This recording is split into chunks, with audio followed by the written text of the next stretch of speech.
नमस्कार दोस्तों। उत्तराखंड के अंदर वापस से एक क्राइसिस आया है, लेकिन थैंकफुली इस बार डिजास्टर क्राइसिस जो कि हम अक्सर सुनते हैं, उत्तराखंड से आती रहती हैं खबरें, वो नहीं आया है। ये एक पॉलिटिकल क्राइसिस है जहां पर आप देख सकते हैं कि जो चीफ मिनिस्टर हैं त्रिवेंद्र सिंह रावत जी, उन्होंने रेजिग्नेशन दे दिया है। जी हां, यहाँ पर आप आर्टिकल देख सकते हो, CM Trivendra Rawat submit resignation to governor. तो यहां पर हम जानेंगे कि कौन से कारण है, क्योंकि अगर आप देखिए तो बीजेपी 2017 में जो जीत कर आई थी वहां पर, तो बहुत भारी बहुमत से आई थी। तो क्या कारण है जिसकी वजह से उनको रेजिग्नेशन देना पड़ गया, आगे का क्या सिनेरियो है, सब चीज को देखेंगे। चलिए आगे बढ़ते हैं। मैं हूं अंकित अग्रवाल और अपडेट के लिए आप मुझे फॉलो कर सकते हैं इंस्टाग्राम, फेसबुक और ट्विटर पर। मेरे लेक्चर की हर पीडीएफ आपको फेसबुक पर तो मिलेगी ही, प्लस साथ में आप मेरा टेलीग्राम चैनल ज्वाइन कर सकते हैं by searching Ankit Agrawal official. और अगर आप यूपीएससी की तैयारी कर रहे हैं तो आपके लिए सुनहरा मौका है। स्टडी IQ है आपके लिए स्मार्ट कोर्सेज। और जैसा कि आपको पता है कि यूपीएससी का नोटिफिकेशन आ चुका है, और अगर आप अपनी प्रिपरेशन को अच्छा करना चाहते हैं, बेहतर करना चाहते हैं, तो आप स्टडी IQ के यूपीएससी कोर्स को ले सकते हैं, जहां पर कॉम्प्रिहेंसिव वे में जितनी भी इंपॉर्टेंट चीजें हैं वो आपको यहां पर दी जाएंगी। तो चलिए यहां पर देखते हैं एग्जैक्टली हुआ क्या है। मैं आपको बता दूं कि 2022 में एक साल के बाद यहां पर उत्तराखंड में वैसे ही चुनाव होने वाले हैं, लेकिन उसके जस्ट पहले यहां पर आप देख सकते हैं कि जो चीफ मिनिस्टर हैं उन्होंने रेजिग्नेशन दे दिया है पॉलिटिकल क्राइसिस की वजह से। अब जब हम पॉलिटिकल क्राइसिस की बात करते हैं तो वहां पर जो एमएलएज हैं, जो मिनिस्टर्स हैं, वो चीफ मिनिस्टर से खुश नहीं हैं। ये कारण बताया जा रहा है जिसकी वजह से उनको रेजिग्नेशन देने को बोला गया। और ऑब्वियस सी बात है, ये बोला गया है जो सेंट्रल लीडरशिप है बीजेपी की दिल्ली के अंदर, उन्होंने कहा है। और यहां पर मैं आपको बता दूं कि 2017 में जब बीजेपी जीत कर आई थी तो 70 सीट्स में से, जी हां, यहां पर आप देख पाओगे कि वहां की जो लेजिस्लेटिव असेंबली है, विधानसभा, वहां पर 70 सीट है, यूनिकैमरल है, ध्यान रखिएगा, लेजिस्लेटिव असेंबली ही आपको वहां पर सिर्फ देखने को मिलेगा। तो 70 में से आप देख सकते हो 57 ये जीत कर आए थे। बेसिकली एक जो मेंबर है उनकी मृत्यु हो गई थी पिछले साल, तो एक वैकेंट है आपका। बाकी आप यहां पर देख सकते हो अभी भी बीजेपी के पास 2/3 मेजॉरिटी से ज्यादा आपको देखने को मिलेगा। लेकिन इसके साथ साथ मैं आपको यह भी बता दूं कि पिछले साल ही जो उत्तराखंड है वहां पर एक और नया कैपिटल बनाया गया था। आप देख सकते हो कि यहां पर जो मीटिंग होती है, लेजिस्लेटिव जो असेंबली होती है, वो पहले आपका सिर्फ देहरादून में हुआ करता था, लेकिन देहरादून को एज अ विंटर कैपिटल बना दिया गया पिछले साल, और समर कैपिटल बना दिया गैरसैंण को। यहां पर आप देख सकते हो ये जो बिल्डिंग है, ये आपका गैरसैंण का ये जो लेजिस्लेटिव असेंबली है, नया बिल्डिंग वो बना था। और ये बेसिकली जो डिमांड है वो बहुत समय से चलते आ रही थी, क्योंकि जब से उत्तराखंड बनाया गया था 2000 में से, तब से यहां पर डिमांड था कि सेंटर में यहां पर कोई कैपिटल होना चाहिए, ताकि पूरे स्टेट के जो लोग हैं वो यहां पर इजीली अप्रोच कर सके। और यहां पर आप देख सकते हो देहरादून जो है वो काफी ज्यादा दूर हो जाता है बाकी रीजन से। इसके लिए यहां पर गैरसैंण को भी एक और नया कैपिटल बना दिया गया, और ये आपका समर कैपिटल है, क्योंकि विंटर में आपको बहुत ज्यादा स्नोफॉल वगैरह भी यहां पर आपको देखने को मिलेगी। चलिए आते हैं यहां पर ये रेजिग्नेशन क्यों दिया गया है, क्या कारण है। तो देखिए, कल की ही बात है, जो त्रिवेंद्र सिंह रावत हैं वो दिल्ली पहुंचे थे और बीजेपी के जो लीडर्स हैं उनसे यहां पर मुलाकात होने लगी।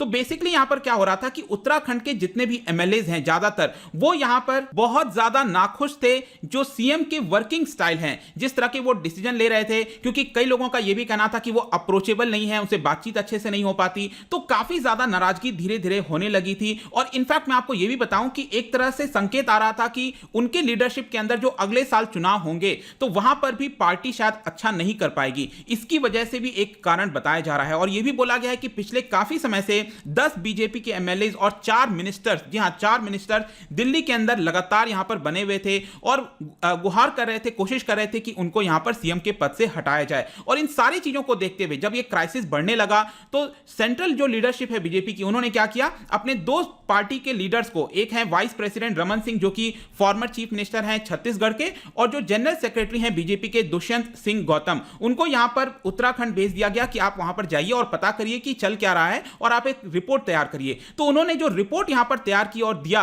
उसमें काफी नेगेटिव चीजें बताई गई जो सीएम है उनके खिलाफ। इनफैक्ट कई सारे मिनिस्टर्स ने तो अल्टीमेटम भी दे दिया था कि अगर जो सीएम रावत हैं अगर वो रिजिग्नेशन नहीं देते हैं तो हम यहां पर खुद रिजाइन कर देंगे। इसके अलावा यहां पर एक कैबिनेट एक्सपेंशन को लेकर भी बात चल रहा है। बेसिकली अगर आप देखोगे 2017 के इलेक्शंस के बाद से, तो त्रिवेंद्र सिंह रावत जी ने अपने कैबिनेट के अंदर 7 मेंबर्स को इंक्लूड किया था और 2 जूनियर मिनिस्टर्स को। ऑल्दो अगर आपको रूल पता होगा तो किसी भी राज्य के अंदर 15% जो वहां की विधानसभा है उसका 15%, मतलब कि 70 सीट्स हैं तो 70 का 15% करीब 12 होता है, तो 12 लोगों को मिनिस्टर्स बनाया जा सकता है। लेकिन उन्होंने इससे कम संख्या रखी थी। तो यहां पर कई सारे लोगों के एंबिशंस होते हैं कि हम भी यहां पर मिनिस्टर्स वगैरह बने, तो वो यहां पर फुलफिल नहीं किया जा रहा था। लेकिन अब हो सकता है कि शायद ये जो कैबिनेट है उसको फर्दर एक्सपैंड किया जाएगा। इसके अलावा और भी कई कारण हैं। एक मैंने अभी रिसेंटली वीडियो बनाया था जहां पर आपको पता होना चाहिए, उत्तराखंड का अगर आप मैप देखोगे तो 2 डिविजन्स में बांटा गया है। बेसिकली इसको छोटे छोटे पार्ट्स में बांट दिया जाता है ताकि गवर्नेंस अच्छे से हो सके। जैसे कि उत्तर प्रदेश है,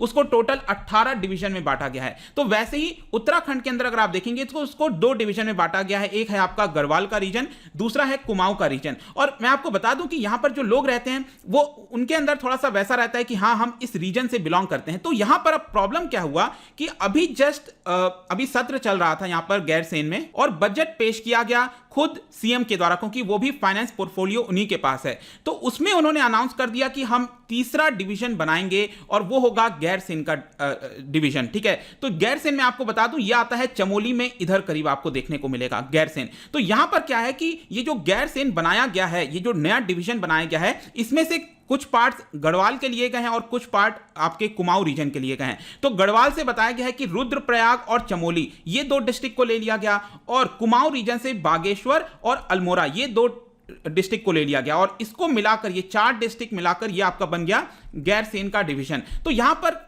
क्या मैंने आपको जैसा कि बताया कि जैसे कि लोग सपोज कुमाऊं के अंदर हैं, तो कुमाऊं के लोगों को ऐसा लगेगा कि वहां के जो मिनिस्टर्स हैं, एमएलएज हैं, उनको लगने लगा कि हम यहां पर गढ़वाल रीजन में क्यों जाएंगे अपना कोई भी काम वगैरह कराने, क्योंकि ऑलरेडी हमारा जो डिवीजन है वो तो कुमाऊं रीजन में था, डिवीजन में था, तो यहां पर हमें यहां जाने की क्यों आवश्यकता पड़ेगी। तो ये थोड़ा सा प्रॉब्लम आ रहा था कि ये जो नया डिवीजन बना दिया गया है ये कहीं ना कहीं गलत किया है, और इसकी वजह से और ज्यादा लोग नाखुश हो गए थे। इनफैक्ट बताया जा रहा था कि उनको गैरसैंण को एक पहले डिस्ट्रिक्ट बनाना चाहिए था। इस तरह की बातें यहां पर कही जा रही थी। तो एक और ये वाला कारण हो गया। दूसरा यहां पर मैं आपको बता दूं कि एक और डिसीजन लिया गया था पिछले साल जनवरी 2020 में, एक और डिसीजन लिया गया था। आपको पता है कि देवभूमि कहलाती है उत्तराखंड में, बहुत सारे टेंपल्स वगैरह आपको देखने को मिलेंगे। तो जो चीफ मिनिस्टर के अंडर जो पूरा गवर्नेंस है उसमें एक और जो है लॉ पास कराया गया, बिल पास कराया गया। आप देख सकते हो इसका नाम है 4 धाम देवस्थानम मैनेजमेंट बिल। इसके तहत क्या हुआ कि बहुत सारे जो श्राइन्स हैं, करीब 51 मेन श्राइन्स, इनफैक्ट बद्रीनाथ हो गया, केदारनाथ हो गया, यमुनोत्री हो गया, गंगोत्री, इन सबको क्या किया गया, गवर्नमेंट के द्वारा नियुक्त बॉडी के अंदर ला दिया गया। इसकी वजह से क्या है कि बहुत सारी जो प्रीस्ट हैं जो बहुत वर्षों से यहां पर डायरेक्टली टेंपल को संभालते आ रहे हैं, उनके हाथ से ये सारी चीजें जाने लग गई। तो इसकी वजह से भी काफी ज्यादा नाराजगी होने लग गई वहां पर लोगों के बीच में कि ऐसा कैसे कर सकते हैं, कैसे इसको गवर्नमेंट के अंडर लाया जा सकता है। तो यह भी एक बहुत बड़ा कारण बताया जा रहा है कि जिसकी वजह से खुश नहीं थे। इसके अलावा अभी आपको पता है कि कुंभ मेला का भी बात चल रहा है, तो यहां पर कुंभ मेला को भी अच्छे से ऑर्गेनाइज करना, इसके लिए भी यहां पर आवाज उठने लगी थी कि जिस तरह से उत्तर प्रदेश के अंदर योगी आदित्यनाथ ने करवाया, वैसा यहां पर इस तरह से चीजें नहीं की जा रही है। मतलब उसको और ज्यादा विस्तार से नहीं बताया जा रहा है, दिखाया जा रहा है, और इसकी वजह से भी लोग नाखुश थे। तो इसके कई सारे कारण हो सकते हैं, लेकिन फाइनली जैसा मैंने आपको बताया यहां पर उनके द्वारा रेजिग्नेशन दे दिया गया है। लेकिन इसके साथ साथ यहां पर थोड़ा सा मैं आपको हिस्ट्री भी बता देता हूं। 2000 में आपको पता है उत्तर प्रदेश से निकलकर ये आपका उत्तराखंड बना था। उसके बाद से आप देखोगे कभी भी कोई भी 2 पार्टी एक साथ चुनाव नहीं जीती है। मतलब कि एक टर्म खत्म होने के बाद दूसरी पार्टी आती है सत्ता में, फिर उसके बाद नेक्स्ट दूसरी पार्टी आती रहती है। तो हमेशा से इस तरह चलते आया, और कोई भी सीएम मैं आपको बता दूं कि वहां पर अपना 5 साल का कार्यकाल पूरा नहीं किया, एक्सेप्ट 1।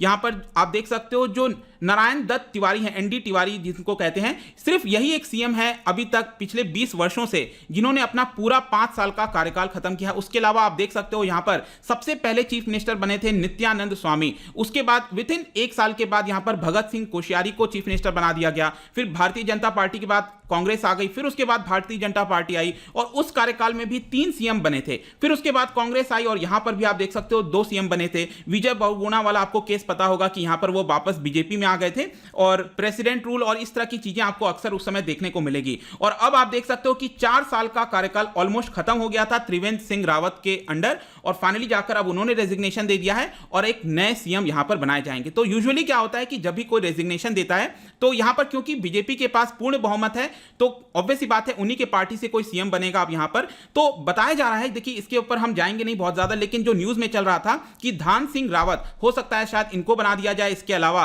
अजय भट्ट, अनिल बलूनी, इसके अलावा जो यूनियन मिनिस्टर हैं एजुकेशन रमेश पोखरियाल निशंक, शायद वो भी हो सकते हैं रेस में, लेकिन सबसे ज्यादा जो नाम है वो धन सिंह रावत। हो सकता है कि ये जो नाम है शायद आज शाम तक या फिर कल सुबह अनाउंस कर दिया जाएगा। और इसके अलावा ये भी बताया गया है कि डेप्यूटी चीफ मिनिस्टर का भी पोस्ट यहां पर बनाया जा सकता है, जिसके तहत पुष्कर सिंह धमी वो यहां पर डेप्यूटी चीफ मिनिस्टर बन सकते हैं। तो ये सारी चीजें चल रही हैं दोस्तों। आई होप कि इस वीडियो के तहत जो भी पॉलिटिकल क्राइसिस है उसको और अच्छे से समझने में आपको मदद मिल गई होगी। जाने से पहले, क्योंकि हम यहां पर कॉन्स्टिट्यूशन और इस तरह की चीजों की बात कर रहे हैं, तो आपको बताना है, देखिए ये वाला क्वेश्चन एक तो आ चुका है यूपीएससी में कि यहां पर कॉन्स्टिट्यूशन और लॉ को प्रिजर्व करना, प्रोटेक्ट करना, डिफेंड करना, ये प्रेसिडेंट ऑफ इंडिया की तो जिम्मेदारी होती है, लेकिन इसके अलावा और किस पर्सन की होती है, क्या आप मुझे बता सकते हो यहां पर? और इसका जो राइट आंसर है मैं अपने इंस्टाग्राम पर तो डालूंगा ही, अगर आप इंस्टा पे नहीं हो कोई बात नहीं, टेलीग्राम से आप इसका राइट आंसर ले सकते हैं। मैं कई सारे एमसीक्यूज यहां पर डालता रहता हूं स्टोरीज के फॉर्म में, आप जाकर प्ले कर सकते हो। अगर आप मुझसे इकोनॉमी पढ़ना चाहते हैं, कोई भी कोर्स परचेज करना चाहते हैं, स्टडी IQ ऐप पर जा सकते हैं।